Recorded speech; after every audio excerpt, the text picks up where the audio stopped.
നമസ്കാരം സുഹൃത്തുക്കളെ. ഈ ജൂലൈ 30-ന് ചൂരൽമല മുണ്ടക്കൈ ദുരന്തം നടന്നിട്ട് ഒരു വർഷം തികയാൻ പോവുകയാണ്. 436ഓളം ജീവനുകൾ നമുക്ക് നഷ്ടമായി. അതിൽ 100ഓളം പേരെ ഇപ്പോഴും കണ്ടെത്താനായിട്ടുണ്ട്. ഇതിനു മുമ്പേ 2019 ഓഗസ്റ്റ് 8-ന് ഇതിന് സമാനമായ ഒരു ഉരുൾപൊട്ടൽ പുത്തുമല പ്രദേശത്തുണ്ടായി. അതിൽ 17 ജീവനുകൾ നമുക്ക് നഷ്ടമായി. 100ഓളം കുടുംബങ്ങളെ അവിടെ നിന്നും മാറ്റിപ്പാർപ്പിച്ചു. അതിൽപ്പെട്ട ഒരു വ്യക്തിയാണ് ഞാനിപ്പോൾ മേപ്പാടിക്കടുത്ത് കോട്ടനാടെന്ന് പറഞ്ഞ സ്ഥലത്ത് വീട് വെച്ച് താമസിച്ചു വരുന്നു.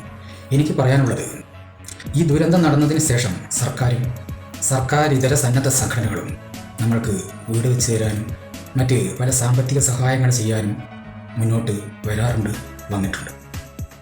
പക്ഷേ നമ്മൾ തീർത്തും ഒറ്റപ്പെട്ടു പോകുന്നൊരവസ്ഥ നമ്മൾ വീട് വെച്ച് താമസിച്ച് വരുന്ന ആ കാലഘട്ടത്തിലാണ്. കാരണം ദുരന്തം എന്ന് പറയുന്നത് നമ്മുടെ ജീവിത കാലഘട്ടത്തിൽ എപ്പോഴും ആകസ്മികമായി വന്നു വരാറുള്ള ഒരു ഭവിഷ്യത്താണല്ലോ. അതിനെ അതിജീവിക്കാൻ നമ്മൾക്ക് കഴിയുമ്പോൾ മാത്രമാണ് നമ്മൾ പിന്നീട് അങ്ങോട്ട് ജീവിക്കുന്നു എന്ന് പറയാൻ നമുക്ക് സാധിക്കുക. പലപ്പോഴും ദുരന്തത്തിൻ്റെ ആ നഷ്ടസുഖങ്ങളെ ഓർത്ത് കണ്ണീര് വാർത്ത് പ്രത്യേകിച്ച് ജോലിക്കൊന്നും പോകാതെ നിർജ്ജീവമായി ഇരിക്കുന്ന ഒരവസ്ഥ പുത്തുമല ദുരന്തത്തിന് ശേഷം പല ആളുകളിലും ഞാൻ കണ്ടിട്ടുണ്ട്. നമ്മൾ ചെയ്യേണ്ടത്, ദുരന്തത്തിന് ശേഷം നമ്മൾക്ക് കിട്ടിയ പാർപ്പിട സൗകര്യത്തിൽ നമ്മൾ താമസിച്ച് വരുമ്പോൾ തീർത്തും നമ്മൾക്ക് ഇതുവരെ പരിചയമുള്ള ഒരു ലൊക്കേഷൻ ആയിരിക്കില്ല. നമ്മൾക്ക് പരിചയമില്ലാത്തതും ഉള്ളതുമായ പല ആൾക്കാരും പുതുതായി നമ്മളുടെ സൗഹൃദത്തിലേക്ക് കടന്നു വരും. പുതിയ വ്യാപാര സ്ഥാപനങ്ങൾ, എന്തിനധികം പറയുന്നു, പുതിയ ടൗൺ, പുതിയ റേഷൻ കട, എല്ലാം ഒരു പുതുമയുള്ളതായിരിക്കും. പക്ഷേ നമ്മളെ സഹായിക്കാൻ തുടർന്നങ്ങോട്ട് ആരും ഉണ്ടാവില്ല എന്നുള്ള സത്യം നാം മനസ്സിലാക്കണം. ഇതുവരെ നമ്മളൊരു പക്ഷേ ഒരുപാട് സ്ഥലത്ത് കൃഷിയൊക്കെ ചെയ്തു വന്നവരായിരിക്കും. ആ സ്ഥലമെല്ലാം ഉരുളെടുത്ത് പോയിട്ടുണ്ടാവും. നമ്മൾക്കിപ്പോൾ കിട്ടുന്നത് വെറും 7 സെൻറ്റ് സ്ഥലം മാത്രമാണ്. അതിൽ വീടും കിണറും സെറ്റ് ടാങ്കും പോയി കഴിഞ്ഞാൽ പിന്നെ ഒരു അരിമുളക് ചെടി നടാൻ പോലുള്ള സ്ഥലം ഉണ്ടാവില്ല. കൃഷിയല്ലാതെ നമുക്കൊരു തൊഴിലും വേറെ അറിയുകയില്ല. ഇങ്ങനെ ഒറ്റപ്പെട്ടു പോകുന്നുണ്ട് ചില ആൾക്കാർ.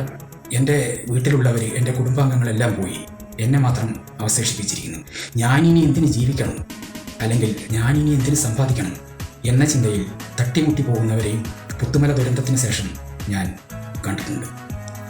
ചൂരൽമല നിവാസികളോടും മുണ്ടക്കൈ നിവാസികളോടും പുത്തുമല ദുരന്തത്തിൻ്റെ അവശേഷിപ്പുകാരോടുമായി ഞാൻ പറയുന്നതാണ്, ഇനി അങ്ങോട്ടുള്ള നമ്മുടെ ജീവിതം നാം ഒറ്റപ്പെട്ടൊരു ജീവിതമായി കരുതരുത്.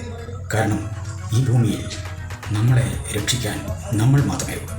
വേറൊരാൾക്കും നമ്മളെ പരിപൂർണമായി ജീവിതകാലം മുഴുവൻ സംരക്ഷിക്കാൻ കഴിയില്ല എന്നത് സത്യാവസ്ഥയാണ്.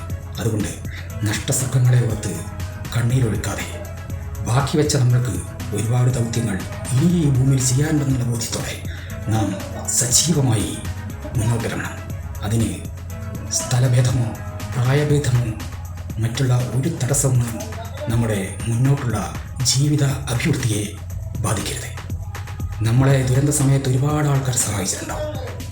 തിരിച്ചും ഇനിയും പല ദുരന്തങ്ങളും നമ്മുടെ ജീവിതഘട്ടത്തിൽ നമ്മൾക്ക് കാണാൻ ഇടവരുത്തരുത് എന്ന് നമ്മൾ പ്രാർത്ഥിക്കുമ്പോഴും അങ്ങനെ സംഭവിച്ചുകൂടായില്ല.